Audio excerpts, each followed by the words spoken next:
The rain pounded against my windows, turning the streets of Willow Creek into silver streams. I was curled up on my thrift store couch laptop, balanced on my knees, tweaking a client's website while sipping lukewarm coffee. Nights like this made me grateful for my quiet life, a life far from the Harper family drama I'd escaped 4 years ago. Then came the knock. It wasn't tentative or polite. It was quick, urgent, almost swallowed by the rumble of thunder. I set the laptop aside and padded to the door, expecting maybe a neighbor with a blown fuse or a lost delivery driver. Instead, when I pulled the door open, the storm poured in along with the sight that made my stomach drop. A baby carrier sat on the porch, rainwater pooling beneath it. Inside, swaddled in a damp blanket, was a tiny baby. Her dark eyes locked on mine as if she'd been waiting. My pulse thudded in my ears. The wind tore at a piece of paper tucked under the blanket, nearly sending it skittering away. I caught it with trembling fingers. The handwriting was instantly familiar, sharp, impatient strokes. James's. "We can't do this. She's yours now." Below his name was Laura's, written in a neater, more deliberate hand. My brother and his wife. For a moment, I just stood there, the storm soaking my sweater, trying to process the absurdity.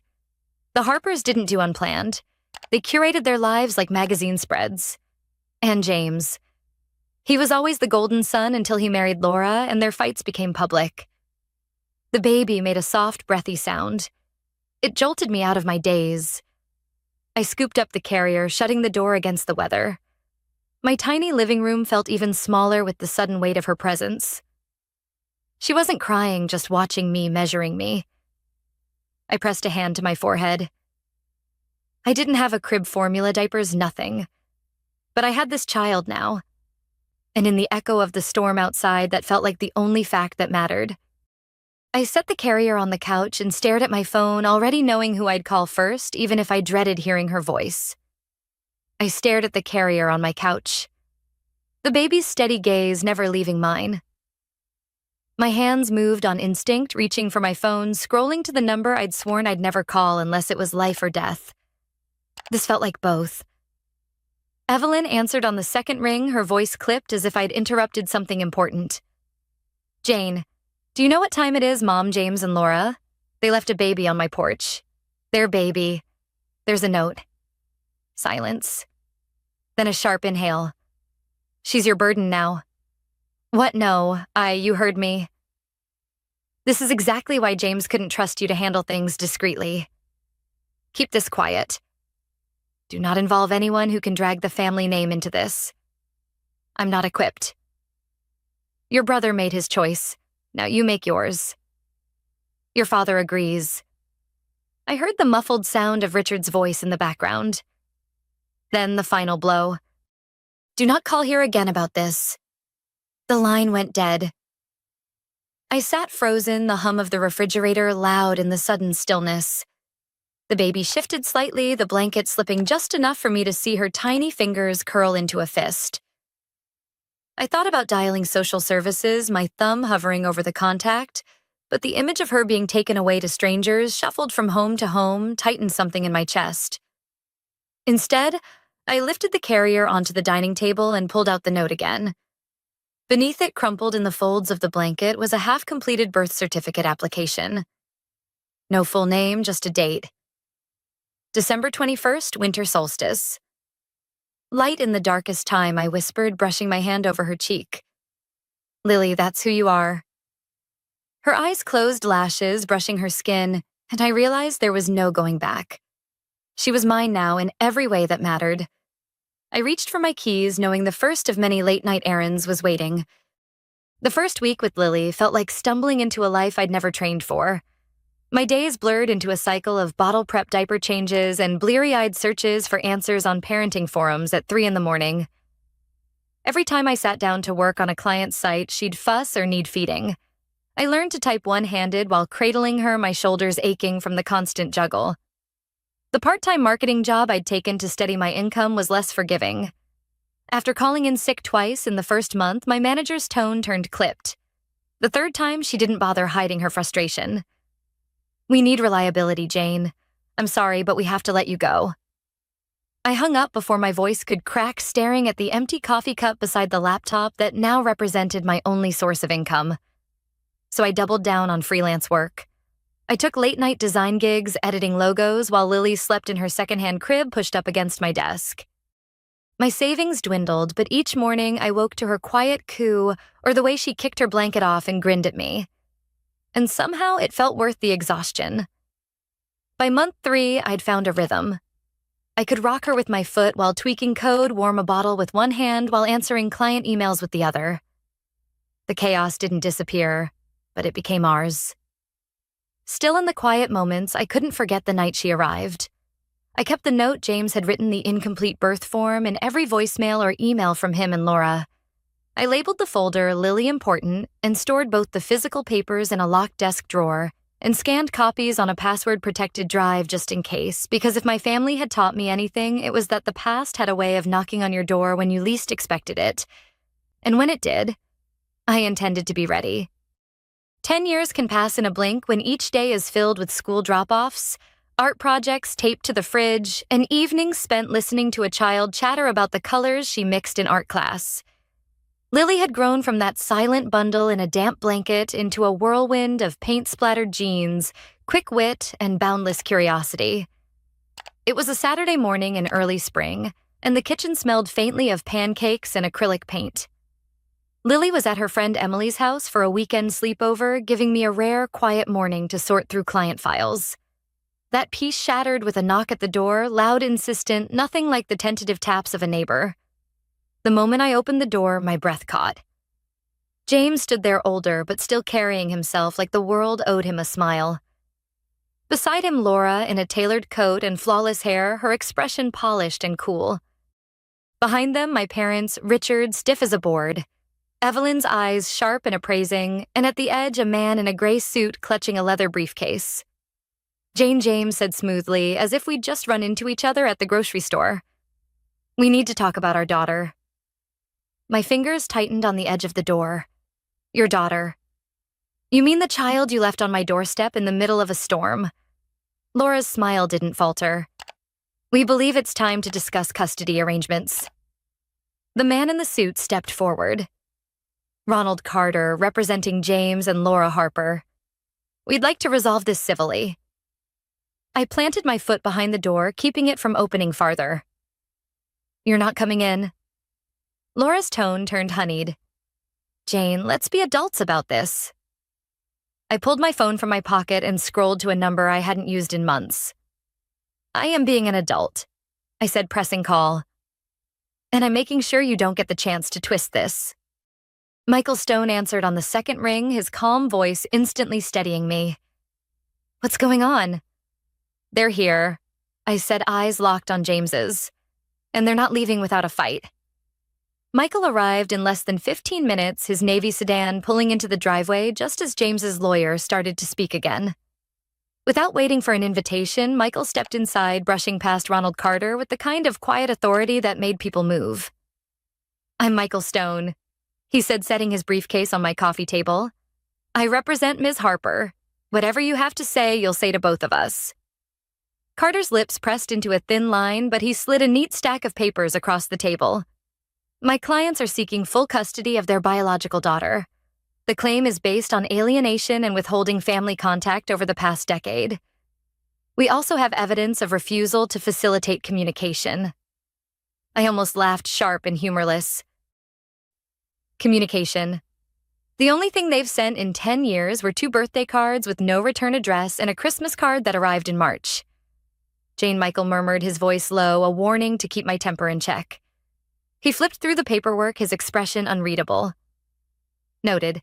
We'll be responding in due course." Evelyn shifted in her seat, her pearl necklace catching the light. "We all know this situation was never meant to be permanent. It's time she's brought back into the family where she belongs." I stood crossed to my desk and unlocked the bottom drawer. The steel clink of the key in the lock felt deliberate, final. I returned with the thick manila folder edges worn from years of being handled, but never opened without purpose. I slid it in front of Michael. "This," I said, my eyes on James, "is every note, voicemail, and email I've received from you or Laura since the night you left her." Every gap in your so-called attempts to reach out, and every time you or anyone in this family made it clear Lily was a problem to be hidden, not a person to be loved. Laura's perfect composure faltered for just a moment. James looked away. Michael rested a hand on the folder. This will be sufficient for now. I strongly suggest we end this meeting before it escalates further. Carter hesitated, then began packing up the documents. We'll see you in court. When the door finally closed behind them, the air felt heavier, charged. Michael stayed seated, his hand still on the folder, as if anchoring it to the table. They're not bluffing, Jane, he said quietly. And neither can we. Michael called the next afternoon, his voice brisk. I've looped in Sarah Mitchell. She's sharp, discreet, and very good at finding the truth people don't want found. 2 days later, we met in Michael's office. Sarah was tall, with a cool, assessing gaze and a leather satchel stuffed with files. She spread them across the desk without preamble. Your brother and his wife didn't suddenly remember they have a daughter, she said. They remembered a trust fund. She tapped a highlighted clause in a photocopied will. It was my grandmother's, my father's mother. She'd left a $2 million trust for James's firstborn, but there was a condition the child had to be raised within the Harper family to access it. The funds were locked until Lily turned 18, but if they got custody now, they'd control it as trustees. My stomach twisted. So this was never about her. Not in the way they want the court to believe, Sarah said. And it gets worse. She slid over a stack of glossy photographs. James and Laura at charity galas, ski resorts, on the deck of a yacht, dates stamped in the corners, covering almost every year since Lily's birth. Not one picture hinted at a struggle or the kind of hardship they'd insinuated in Carter's custody filing. They've had money connections and time. Sarah continued. They just didn't have access to that trust until now, when they realized there's a way to get it. Michael leaned back, watching me absorb it all. This changes the narrative. We're not just defending custody. We're exposing a financial scheme. I picked up one of the photos. James laughing with a champagne glass in hand, Laura beside him in a gown that probably cost more than my rent for a year. My fingers tightened on the edges. They're going to spin this, Michael warned. They'll say the trust was meant to secure her future, that they're financially stable and can provide more than you can. I met his gaze. Then we prove stability isn't the same as love, and that their idea of providing has nothing to do with Lily's needs. Sarah slid the will back into her satchel. Good, because they're not going to play nice from here on out. Sarah didn't waste time. Within a week, she'd arranged meetings with people who had seen more than my family ever wanted them to. The first was Helen Wright, my next-door neighbor since I moved to Willow Creek. She sat at my kitchen table, hands wrapped around a mug of tea. I never forgot that night, she said. Rain was coming down in sheets. I saw James's car pull up. He and Laura carried the baby carrier to your porch, set it down, and left. Didn't even knock. Didn't check if your lights were on. Just drove off. Her words hit like a replay of the memory I couldn't shake. She signed an affidavit before leaving, her voice steady, her eyes kind. Next came Maria Lopez, who had worked for my parents for over a decade before they let her go 2 months ago. She laid out a folder of photocopies on Michael's desk, emails, typed notes, and a printed custody agreement template dated 6 months before James ever knocked on my door. They were planning this for a while, she said. Your mother called you a temporary solution. They wanted to wait until the timing worked for them. If I had any lingering illusions about their motives, they crumbled right there. The final meeting was with Thomas Reed, James's former business partner. He met us in a coffee shop, eyes darting toward the windows as if he half expected James to walk in. It's about the trust fund, he said bluntly. Always was. James told me they'd get Lily back access the money and invest it into a new venture. Laura didn't even pretend it was about family. He agreed to testify if needed, his voice low but resolute. She deserves better than to be their payday. By the end of the week, I had more truth in my corner than I'd ever expected truth from people who had no obligation to me yet still stepped forward. The courtroom smelled faintly of old wood and tension. James and Laura sat at the petitioner's table, dressed as if for a magazine, spread he in a tailored navy suit, she in a pale blue dress that whispered respectable mother. Their smiles were calculated, their posture perfect. When our case was called, Michael rose, first setting the thick-worn manila folder on the evidence table. "Your Honor," he said, his voice steady. "This contains a decade of documented abandonment." The judge opened the file. On top was the note James had left with Lily's carrier, the ink smudged from rain. Beneath it, printed transcripts of voicemails, James's voice promising to send money next month, Laura saying she needed space before she could take the baby back. Email threads followed, each one damning in its absence of follow-through. Helen Wright testified first, her voice firm, as she described watching James and Laura drive away that stormy night. Maria Lopez took the stand, next producing documents that showed custody plans had been in motion months before their visit. Finally, Michael played a recording. Thomas Reed's voice came through the speakers, unmistakable. "It's about the trust fund. $2 million. Get the kid. Get the money." A ripple moved through the gallery. I stood when Michael nodded to me. Walking toward the witness stand, I turned to face James and Laura. "What's Lily's favorite color?" Silence. "What is she allergic to?" Laura's lips parted, but no words came. "Her best friend's name, the sport she plays." Nothing. I turned back to the judge. "They don't know her, Your Honor. They've never tried." The judge's decision came swift and sharp, case dismissed with prejudice. An investigation into the trust fund would begin immediately. A restraining order was issued forbidding any contact outside legal channels. As the gavel fell, I felt the weight in my chest loosen for the first time in months. Within a week, the headlines were everywhere. $2 million trust fund at center of custody battle. Photos of James and Laura at galas were splashed across news sites alongside court transcripts that made their motives plain. The Harper name, once polished to a gleam, was now synonymous with greed. James and Laura disappeared quietly, their social media accounts wiped, their house put on the market. My parents issued no statements, retreating from their clubs and lunches as if the world had turned its back on them. For once, they seemed to understand what silence felt like. Life in Willow Creek returned to its slower rhythm. But inside our home, something had shifted. One evening after homework and dinner, Lily sat across from me at the kitchen table, fiddling with a pen. "I've been thinking," she said, glancing up. "I don't want my last name anymore. Not theirs." I set my fork down. "What do you want instead?" "Yours," she said simply. "I want to be Lily Brooks." Brooks, my mother's maiden name. The one I'd taken back when I left the Harper estate for good. I hadn't expected to hear it from her, but the way she said it, clear, certain, left no room for doubt. "That's a big change," I said carefully. "I've thought about it for months," she replied. "You chose me that night. I want to choose you back all the way." My throat tightened. "Then we'll make it official." Her smile was small but sure. "Good, because I've already been practicing my signature." She slid a sheet of notebook paper across the table. Her new name written over and over in her careful hand. I traced a fingertip over the letters, already planning the first step we'd take tomorrow. The next morning, we sat side by side in Michael's office, a neat stack of adoption forms between us. Lily leaned forward, reading each page as though it were a contract for the life she'd been waiting for. Michael walked us through the process, petitions, hearings, the judge's signature, but my focus stayed on her steady, eager expression. Filling in the blanks felt almost ceremonial. Every pen stroke, every date and signature anchored the life we had already been living.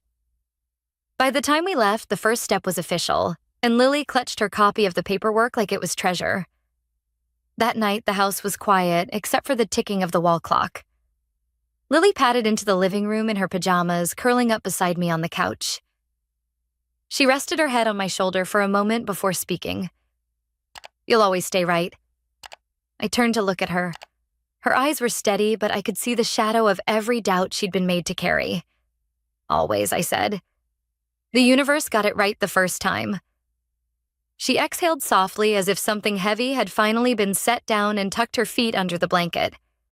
I wrapped an arm around her, feeling the simple weight of belonging settle between us long after she'd fallen asleep against me. I stayed there listening to her slow breathing. I thought about that night in the rain, about every fight, every moment we'd had to prove that love wasn't a performance. It was a choice made again and again. Family wasn't just the people you were born to. It was the ones who showed up, stayed, and built something worth holding on to. Jane learns that family is defined by choice and love, not just blood. Through the challenges of raising Lily abandoned by her brother James and his wife Laura, Jane discovers that true stability lies in unwavering commitment, not wealth or status. The decade-long struggle culminating in a courtroom battle exposing her family's greed teaches her that love is a deliberate act proven through daily sacrifices and presence. By choosing to fight for Lily and embracing her as her own, Jane redefines family as those who show up and stay, building a bond worth protecting. The text from my brother Tyler came through at 6:47 p.m. on a Friday, just as I was reviewing quarterly reports in my home office. The message made me pause mid-sentence in my analysis of overseas manufacturing costs. "Hey sis. Borrowed your cheap necklace from your jewelry box for my date tonight. Thanks." Smiling face with smiling eyes. I stared at the message, trying to process what I'd just read. Tyler was in my apartment, going through my jewelry box, taking my cheap necklace. The problem was I didn't own any cheap necklaces. My phone buzzed again with another text. "Don't worry, I'll take good care of it. Just wanted something nice for Emma. You know how she is about jewelry." I knew exactly how Emma was about jewelry. Tyler's girlfriend of 6 months had expensive taste and a habit of borrowing things that somehow never made it back to their original owners. She'd already kept 2 of my scarves and a designer handbag that she claimed looked better on her anyway. But this time was different. I walked quickly to my bedroom and opened my jewelry box. Most of my everyday pieces were there. The pearl earrings from Mom, the vintage bracelet from Grandma, the simple gold chain I wore to work. But the blue velvet compartment in the back corner was empty. The compartment where I kept the salon sapphire necklace. My heart started racing as I grabbed my laptop and pulled up the Sterling Luxury Inventory database. I scrolled through the active pieces until I found item number 4429. Salon sapphire and diamond necklace, 18 kt white gold setting, 15.7 carat center stone surrounded by 8.3 carats of diamond accents. Estimated retail value, $2.2 million. Tyler had just stolen a $2.2 million necklace to impress his girlfriend. And he thought it was cheap costume jewelry. I picked up my phone and typed back, "Have fun." Then I immediately called James Morrison, head of security for Sterling Luxury Jewelers. "James, it's Victoria. I need to report a theft." "Miss Sterling? What's been stolen?" "Inventory item number 4429. The salon sapphire piece." I could hear James typing on his computer. "The piece you took home for the insurance appraisal photos? That's the one. It's been stolen from my residence." "Jesus. Do you know who took it?" I looked at Tyler's cheerful text message, complete with the smiling emoji. "Yes. My brother." "Your brother? Miss Sterling, are you sure you want to report this as theft? Family disputes can get complicated legally." "James, that necklace is worth more than most people's houses. It's not a family dispute, it's grand theft." "Understood. Where is your brother now?" I forwarded Tyler's earlier text from that afternoon, where he'd mentioned taking Emma to Chez Laurent for their 6-month anniversary dinner. Chez Laurent on 5th Street. Probably just getting seated for their 7 o'clock reservation. "I'll contact LAPD immediately and have units dispatched to the restaurant. Do you want to press full charges?" I thought about Tyler's text. The casual way he'd taken something from my apartment without asking. The assumption that my jewelry was just cheap costume pieces he could borrow for his dates. "Full charges, James. Treat this exactly like you would any other theft of a $2 million item." "Copy that. I'll call you with updates." I hung up and sat in my home office, surrounded by the quarterly reports and business documents that Tyler had never bothered to ask about. He thought I worked at a jewelry store.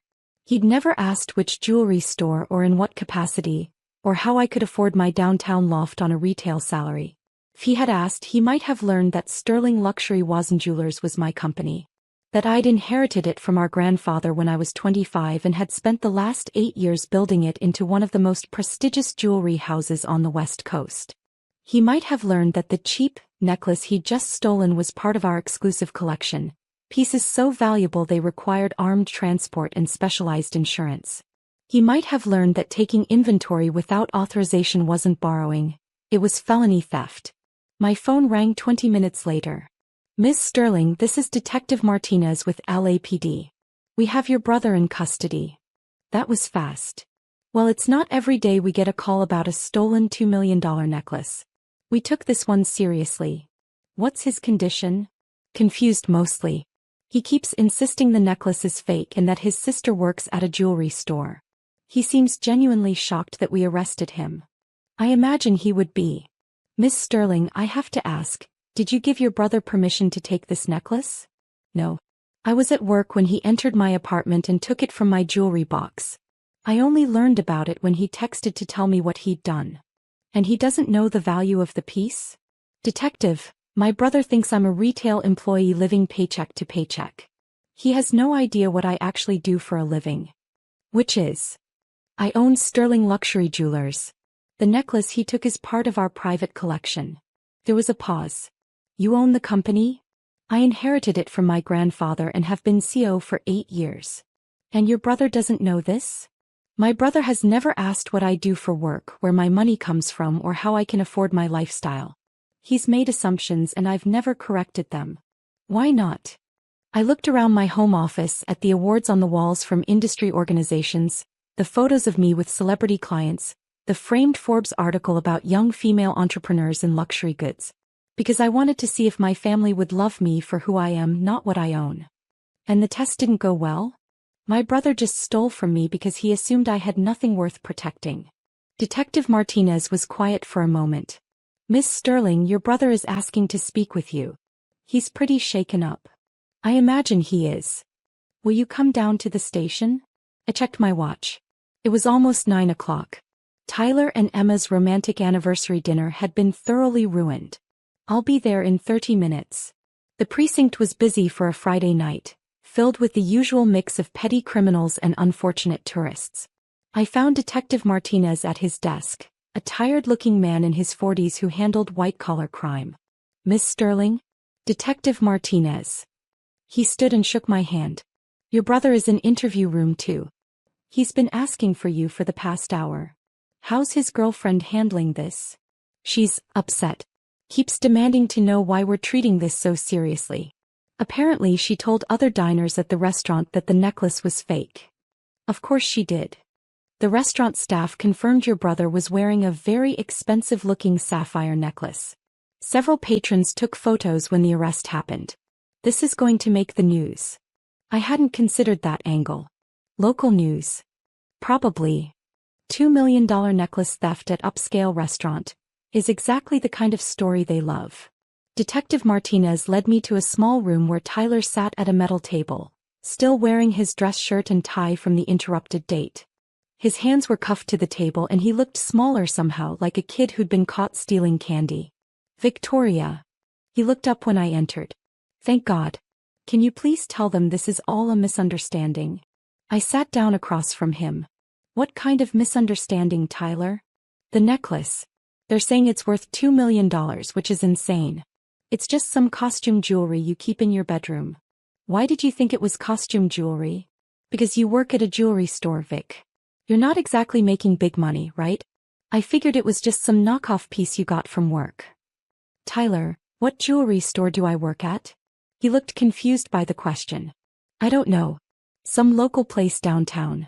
You never talk about work." "Have you ever asked?" "Asked what?" "Asked where I work. Asked what I do. Asked how I can afford a $2,000 a month loft in the Arts District on retail wages." Tyler blinked. I figured you had roommates or something." "I don't have roommates." "Then how do you afford it?" I pulled out my phone and showed him the Sterling Luxury website. The homepage featured a photo of me next to the company logo, with the text, "Victoria Sterling, CEO and Creative Director." Tyler stared at the screen. That's you." "That's me." "You're the CEO?" "I'm the owner. Grandpa left me the company when he passed away 8 years ago." Tyler's face went white. "Grandpa's jewelry store?" "Sterling Luxury isn't a store, Tyler. It's a luxury jewelry house. We create custom pieces for celebrities, wealthy collectors, and high-end retailers. That necklace you borrowed? It was made for a private client who's considering a purchase. $2 million? 2.2 million, actually. Tyler put his head in his hands. Oh my God. Victoria, I had no idea. Obviously. I thought you were you live so normally. You drive that old Prius, you wear simple clothes, you never seem to have a lot of money. I have plenty of money, Tyler. I just don't feel the need to prove it to everyone around me. Detective Martinez knocked and entered the room. Miss Sterling, I need to discuss the charges with you. What are the options? Given the value of the item, this is felony grand theft. Your brother could be looking at up to 3 years in prison. Tyler's head snapped up. 3 years. For borrowing a necklace. For stealing a $2 million necklace, Detective Martinez corrected. The courts don't care about your family relationship or your intentions. They care about the value of what you took. But I was going to give it back. When? I asked. After the date. Tomorrow morning. Tyler, you took a $2 million necklace to a public restaurant to impress your girlfriend. What if you'd lost it? What if someone had mugged you? What if Emma had decided she wanted to keep it? Tyler's face crumbled as the reality of his situation sank in. Miss Sterling, Detective Martinez continued, as the victim, you have the right to request that we drop the charges. But given the value and the circumstances, the DA might choose to prosecute anyway. I looked at my brother sitting in a police interview room in his date clothes, finally understanding the magnitude of what he'd done. I need to think about it. Victoria, please, Tyler said desperately. I'm sorry. I'm so sorry. I had no idea. Tyler, in 8 years, you've never once asked me about my work, my finances, or my life. You've made assumptions about everything. I know. I was wrong. You broke into my apartment. I have a key. A key for emergencies. And you took something without permission. I thought it was just costume jewelry. You thought it was okay to take my things without asking because you assumed they weren't valuable enough to matter. Tyler was quiet. What does that say about how much you respect me, Tyler? I don't know. Detective Martinez stepped outside to give us privacy, and I studied my brother's face. For the first time in years, he was really looking at me. Not through me or past me, but actually seeing me. Tyler, what do you think I do all day? I guess I thought you worked behind a counter. Selling jewelry to customers. I run a company with 47 employees. I design custom pieces for A-list celebrities. I manage relationships with suppliers in 12 countries. I oversee a production facility, a showroom, and 3 retail partnerships. I didn't know. Because you didn't ask. You've been so focused on your own life, your job, your girlfriend, your social life, that you never wondered what your sister was doing. You're right. Tyler, that necklace you took represents 6 months of work. The design, the sourcing, the craftsmanship. It's not just jewelry, it's art. I understand now. Do you? Because this isn't just about the necklace. It's about the fact that you thought so little of my possessions that you could just take them. Tyler was crying now. Victoria, I'm so sorry. I know I screwed up. I know I disrespected you. But please don't let them send me to prison. I'll do anything to make this right. I looked at my little brother, who was only 3 years younger but had somehow managed to stay completely oblivious to my success for nearly a decade. What would make this right, Tyler? I don't know. Pay you back. With what money? You work in pharmaceutical sales and you just spent $300 on dinner to impress a girl. I'll get a loan. A $2 million loan? Tyler, you don't understand the scale of what you've done. Then tell me what to do. I thought about the years of family dinners where Tyler had dominated conversations with stories about his work while barely acknowledging mine. The times he'd borrowed money for various emergencies without ever wondering how I could afford to lend it. The complete lack of curiosity about my life. I want you to work for me. What? 6 months. Entry level. You'll learn every aspect of the jewelry business from the ground up. You'll understand what goes into creating pieces like the one you stole. Victoria, I don't know anything about jewelry. You'll learn. And Tyler? You'll be paid minimum wage. His eyes widened. Minimum wage? You took a $2 million necklace because you assumed it was worthless. You need to understand the value of things, including work. But my job at Pfizer. We'll have to wait. This is the deal, Tyler. 6 months working for me, learning to respect what I do, or 3 years in prison for grand theft. Tyler was quiet for a long moment. What about Emma? What about her? She's going to be so embarrassed. Everyone at the restaurant saw me get arrested. Tyler, your girlfriend watched you steal jewelry from your sister to impress her. If she's embarrassed, maybe she should reevaluate her priorities. She didn't know I was stealing it. She knew you were taking things from my apartment without asking. She's kept my scarves and purse for months. Tyler looked genuinely surprised. She kept your stuff? You didn't know? I thought you'd given those to her. When did I give Emma permission to keep my belongings? The realization was dawning on Tyler's face. She said you told her she could have them. I never told her any such thing. So she's been stealing from you too? Apparently. Tyler put his head back in his hands. God, Victoria. What kind of people have we become? I don't know, Tyler. You tell me. Detective Martinez returned with paperwork. Miss Sterling, have you decided about the charges? I looked at my brother one more time.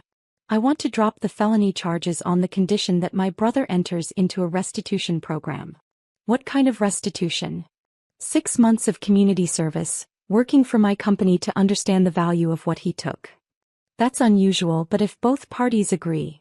Tyler, do you agree to these terms? Yes. Absolutely yes. And you'll return Emma's borrowed items to me? Tonight. As soon as I get out of here. Detective Martinez started preparing the paperwork. Mr. Sterling, you're lucky to have a sister who's willing to work with you on this. I know. 2 hours later we left the police station together. Tyler had been officially released into my custody, and the necklace was safely returned to Sterling Luxury's secure storage. Victoria, Tyler said as we walked to my car, I need to ask you something. What? Are you really worth millions of dollars? I pulled up my phone and showed him the most recent Forbes article about Sterling Luxury's growth. The company's valued at about $60 million. My personal net worth is around $40 million. $40 million. Give or take. Tyler stopped walking. And I've been borrowing $20 from you for gas money. You have. Sick. I'm such an idiot. You're not an idiot, Tyler. You're just self-absorbed. There's a difference. We drove in silence for several minutes before Tyler spoke again. What's my job going to be? You'll start in the workshop learning how jewelry is made. Then you'll move to inventory management, client services, and eventually sales.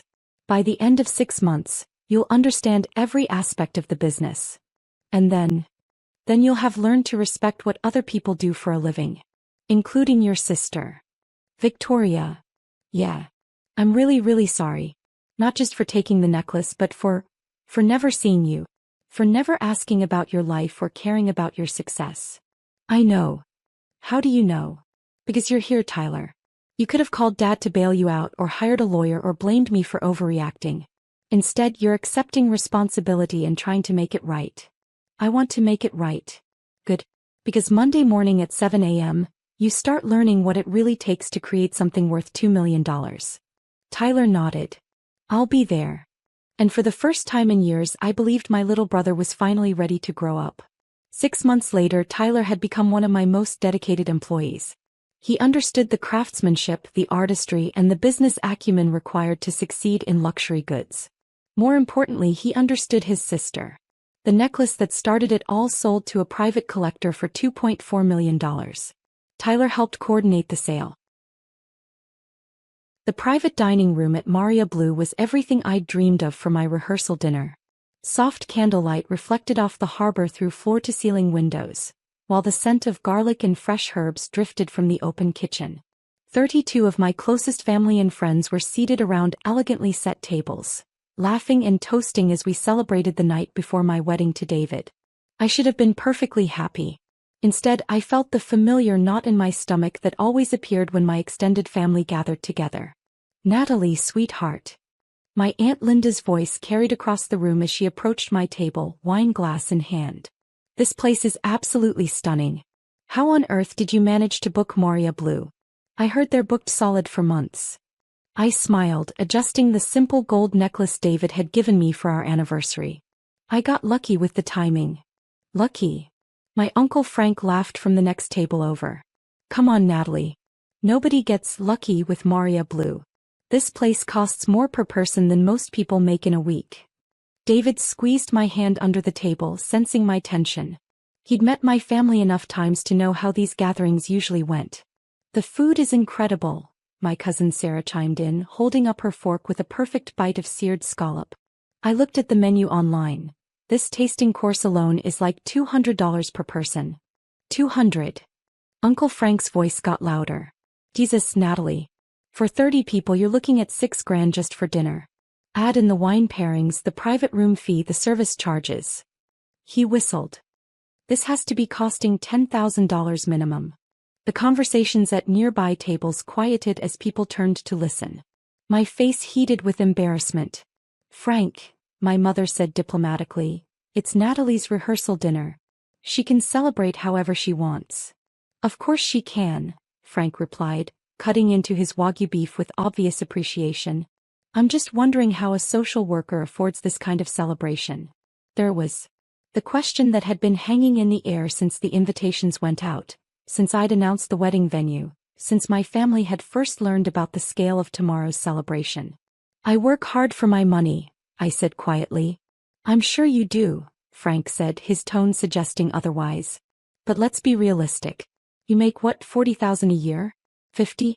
Even if you saved every penny, this one dinner is more than most people spend on their entire wedding. David's jaw tightened. Natalie's financial situation isn't really anyone's business but ours. Hey, I'm not trying to be nosy, Frank held up his hands defensively. I'm just curious about the math. This wedding tomorrow, the venue, the flowers, the band. We're talking about serious money here. My cousin Marcus nodded from across the room. The Ocean View Grand Ballroom alone costs like $15,000 just for the space. I know because we looked at it for our anniversary party and couldn't even come close to affording it. Exactly. Frank pointed his fork at Marcus. So either Natalie's been hiding some serious income, or someone else is footing the bill. The room fell uncomfortably quiet. I could feel everyone's eyes on me waiting for an explanation. Maybe her fiancé's family is helping, Aunt Linda suggested diplomatically. David shook his head. My parents offered but we declined. This is our celebration. Then I don't get it, Frank said bluntly. Natalie, I've known you your whole life. You drive a Honda, you live in a modest apartment, you work at a nonprofit. Nothing wrong with any of that, it's honest work. But this. He gestured around the elegant dining room. This doesn't add up. My younger brother Mike cleared his throat. Maybe we should just enjoy the dinner instead of interrogating the bride. I'm not interrogating anyone, Frank protested. I'm just saying, this wedding's too expensive for you, Natalie. Way too expensive. So who's really paying? The question hung in the air like smoke. Around the room I could see my family members exchanging glances, all thinking the same thing Frank had just voiced. David started to respond but I placed a hand on his arm. You're right, Uncle Frank, I said calmly. This is expensive. See? I'm not trying to be a jerk here. I'm just being realistic. Very realistic, I agreed, standing up from my chair. If you'll excuse me for just a moment. I walked toward the restroom, but instead ducked into the kitchen area where I knew the manager's office was located. James Rodriguez looked up from his computer as I knocked on the open door. Ms. Romano, is everything going well out there? The staff mentioned your uncle seems to be enjoying the wine pairings. A little too much, I said with a smile. James, I need you to do something for me. Of course. Anything. I pulled out my phone and showed him a photo of Frank that I'd taken earlier in the evening. This is my uncle at table 12. I need you to present him with the check for tonight's dinner. James looked confused. The check. But Ms. Romano, your account is set to autopay and besides as the owner. I know. But I want him to see the actual itemized bill. All of it. The food, wine, service charges, room rental, everything. Understanding dawned in James's eyes. Family dynamics. Something like that. Can you make it look official? Like he needs to settle the bill before leaving. Absolutely. I'll print an itemized receipt and present it properly. He paused. Should I mention that you're? Not yet. Let's see how he reacts to the bill first. I returned to the dining room where Frank was regaling the table with a story about his latest fishing trip, gesturing dramatically with his wine glass. So there I was 20 miles out and this marlin has to be at least 200 pounds. Uncle Frank, I interrupted gently, before you continue I wanted to thank everyone for being here tonight. The room quieted as I remained standing at my place. David and I are so grateful to have you all share this special evening with us. It means everything to have family and friends who love and support us. Murmurs of hear, hear and congratulations filled the room. I also wanted to address the questions about how we can afford all this, I continued, my voice steady despite my racing heart. Frank leaned back in his chair, looking satisfied that he was finally going to get answers. Because you're right, Uncle Frank. On a social worker's salary, this would be completely impossible. Nods around the room confirmed that everyone had been thinking the same thing. The thing is, I continued, I'm not just a social worker. James appeared at my elbow carrying a leather folder. Excuse me, sir, he said to Frank in his professional manager voice. I need to settle your table's account before we can serve dessert. Frank looked confused. Settle the account? I thought Natalie was paying for dinner. Yes, sir, but we need a credit card authorization for the final amount. James opened the folder and placed the itemized receipt in front of Frank. If you could just review this and provide payment. Frank looked down at the paper and I watched the color drain from his face. $8,473? He read aloud, his voice cracking. The entire room went silent. That can't be right, Frank stammered. Let me see. Aunt Linda leaned over to look at the receipt. Her wine glass nearly slipped from her fingers. $8,000? For one dinner. James maintained his professional composure. That's correct, ma'am. 32 guests for the 7-course tasting menu with premium wine pairings, plus the private dining room rental and service charges. But I can't. I don't have. Frank looked around desperately. Natalie, you said you were paying. I am paying, I said calmly. James, there seems to be some confusion. Please put this on my account. James nodded. Of course, Ms. Romano. My apologies for the mix-up. Frank was staring at the receipt like it might change if he looked hard enough. $8,000, he repeated. For one meal. The price you were so concerned about, I pointed out gently. I didn't think. Frank looked up at me, realization starting to dawn. Natalie, how did you know the exact amount? Because this is my restaurant, Uncle Frank. The silence that followed was deafening. Your restaurant? Aunt Linda whispered. I own Maria Blue. Have for 3 years now. Marcus nearly choked on his wine. You own this place? Along with 2 other restaurants in the city. Romano Hospitality Group. Frank was still staring at the bill. Romano, like your last name. Exactly like my last name. David was grinning now, finally able to relax as the truth came out. But you work at the community center, Sarah said, looking confused. I volunteer at the community center. 2 days a week. The Romano Foundation sponsors several social programs throughout the city. Foundation? Mike asked. The Romano Foundation for Community Development. We fund after-school programs, job training, housing assistance. I looked directly at Frank. You know, helping people who can't afford $8,000 dinners. Frank's mouth opened and closed like a fish. Natalie, Mom said slowly, how long have you owned restaurants? I bought my first place 5 years ago. A small cafe in Westfield that was going under. I'd been working in restaurant management since college, learning the business. When I had enough capital, I started investing. Capital from where? Frank finally found his voice. From working 60-hour weeks managing other people's restaurants, living in a studio apartment, and driving that Honda you mentioned because I was saving every penny. I walked over to the windows overlooking the harbor, gesturing to the view. This location came up for sale 18 months ago. The previous owners had great food but terrible business management. I saw the potential.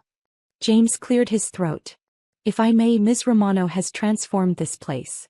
Revenue up 200% since she took over, 5-star reviews, booked solid for months in advance. Booked solid, I repeated looking at Frank.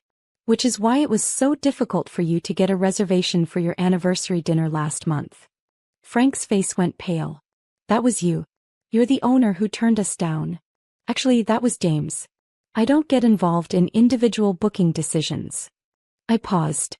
Though he did mention that particular caller was quite rude to our staff. Aunt Linda elbowed Frank hard in the ribs. Natalie, David said proudly, tell them about tomorrow. What about tomorrow? Mom asked. The wedding reception, I said. It's not at the Ocean View Grand. Marcus looked confused. But the invitations said. The invitations said Ocean View Grand Ballroom. They didn't say which Ocean View Grand Ballroom. I pulled out my phone and showed them a photo of an elegant event space with soaring ceilings and crystal chandeliers. This is the Grand Ballroom at Oceano, my newest restaurant. We don't typically host weddings, but I thought we'd make an exception for tomorrow. You own 3 restaurants? Sarah asked weakly. 3 restaurants, a catering company, and I'm breaking ground on a boutique hotel next year. The room was so quiet I could hear the kitchen staff preparing dessert in the background. But why didn't you tell us? Mom asked. Why let us think you were struggling? I considered the question carefully. Because I wanted to know if you'd love and support me regardless of my bank account. I wanted to know if you'd be proud of me for helping people at the community center, not just for owning successful businesses. My words hung in the air. We are proud of you, Mike said quietly. We were always proud of you. Were you? I looked around the room. Because for the past 5 years, every family gathering has included comments about my modest lifestyle and limited prospects. Questions about when I'd get a real job or find a husband who could take care of me properly. Several family members looked uncomfortable. Tonight, Uncle Frank spent 20 minutes questioning how I could possibly afford this dinner, implying that someone else must be paying because I couldn't possibly manage it on my own. Frank was studying the tablecloth like it contained the secrets of the universe. I wanted to see if anyone would defend me, I continued. If anyone would say, maybe Natalie's more successful than we realized, or maybe we don't know the whole story.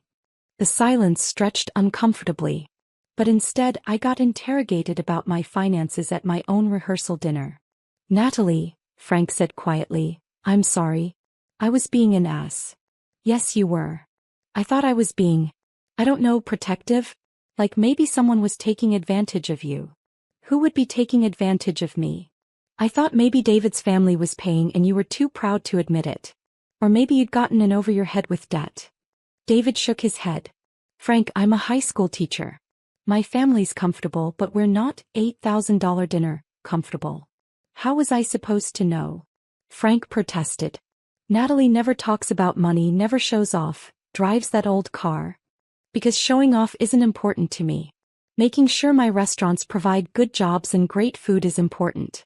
Supporting community programs is important. Taking care of my family is important. I gestured around the room. This dinner, this wedding, these aren't about showing off. They're about celebrating with people I love. James reappeared with a dessert cart laden with individual chocolate soufflés and champagne glasses. Ms. Romano, shall we serve dessert now? Please. As the staff began distributing desserts, conversations slowly resumed around the room. But the energy had shifted completely. Sarah approached me as I sat back down. Natalie, I owe you an apology too. I've made assumptions. We all make assumptions. But I should have known you better. You've always been smart, always been driven. I should have realized you were up to something bigger than what we could see. My cousin Marcus joined us. The anniversary party we mentioned, the one where we couldn't afford Ocean View Grand? That was actually here, wasn't it? I nodded. James showed me the inquiry. You were looking for a Sunday brunch for 20 people. We ended up at that chain restaurant in the mall. How was it? Marcus laughed. Terrible. We should have saved up and done it right. Or, I said gently, you could have called me. Family gets special pricing. Even after tonight? Especially after tonight. Because now you know the whole story. As the evening wound down, Frank approached my table one more time. Natalie, I need to apologize properly. Okay. I was completely out of line. You're my niece, and I should have trusted that you knew what you were doing instead of assuming you didn't. Thank you. Can I ask you something? Sure. Why social work? I mean, if you own all these businesses, why spend time volunteering at the community center? I thought about Mrs. Garcia, who'd come to us desperate for help finding stable housing for her 3 kids. About 16-year-old James, who'd aged out of foster care and needed job training. About the dozens of families our programs helped every month. Because success isn't just about making money, Uncle Frank. It's about using whatever resources you have to make things better for other people. Frank nodded slowly. That's actually pretty wise. I learned it from watching my parents work their whole lives to help our family succeed. And from watching you and Aunt Linda support your kids through college even when money was tight. You saw that. I saw a lot of things. Family taking care of family even when it was hard. So this whole time when we thought you were the one who needed help, I was the one trying to figure out how to help everyone else. David stood up and clinked his wine glass. If I could have everyone's attention for a moment. The room quieted. I wanted to thank Natalie for the most incredible rehearsal dinner I could have imagined. The food, the setting, the company, everything has been perfect. Applause filled the room. But more than that, I wanted to thank her for showing me what real success looks like. It's not about what you own or how much money you make. It's about using your gifts to lift up the people around you. He looked directly at me. Tomorrow I get to marry a woman who saves historic restaurants, creates jobs for hundreds of people, and still finds time to volunteer with kids who need extra support. I'm the luckiest guy in the world. The applause was louder this time, accompanied by hear, hear and genuine smiles. As we prepared to leave, James pulled me aside. Ms. Romano, everything is set for tomorrow's reception. The staff is excited to host your wedding. Thank you, James. For everything. That was beautifully handled, by the way. Your uncle learned something important tonight. We all did. The next evening, our wedding reception at Oceano was everything I'd dreamed it would be. 300 guests enjoyed a 7-course dinner while a jazz quartet played on the terrace overlooking the harbor. Frank gave a toast that brought tears to my eyes. To Natalie and David. May your marriage be built on the same foundation as Natalie's success. Hard work, generous hearts, and the wisdom to know that real wealth comes from lifting others up. During the father-daughter dance, Dad whispered in my ear, I've always been proud of you, sweetheart. Tonight, I'm proud that everyone else finally sees what I've always known. What's that? That my daughter is extraordinary. Rich or poor, successful or struggling, you've always had the biggest heart in the family. As David and I swayed to our wedding song, surrounded by family and friends in my own restaurant, I realized that Uncle Frank had been right about one thing. The wedding was too expensive for a social worker. But it was exactly right for a woman who'd built something meaningful, shared her success generously, and learned that the best celebrations happen when everyone you love finally knows who you really are.